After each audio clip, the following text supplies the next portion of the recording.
In this tutorial, you will learn how to identify strengths on Catalyst.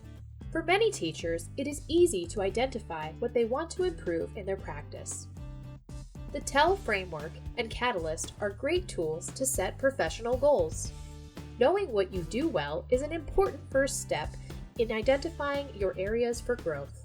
My strengths are the TEL sub-criteria you do really well and want to identify as your professional strengths. Edit My Strengths to identify the TEL sub-criteria that reflect the areas of your practice you do best. Once you're logged into Catalyst, scroll down to see the My Strengths tab on the main dashboard.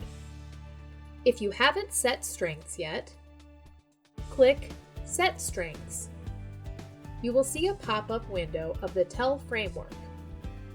On the left of each TEL sub-criteria, you can click the small checkbox to mark a sub-criteria as a strength.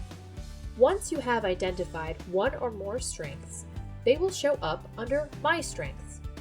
From here, you will be able to view and add uploaded evidence as well as peer reviews of each of your identified strengths.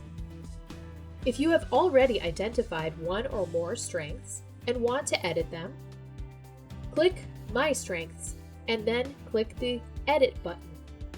This will allow you to add, remove, and adjust currently identified strengths. It is important to reflect on your strengths as you make progress towards your goals, editing and adding to My Strengths along the way. You can even include some of your strengths in your goals to keep working on doing those things really well.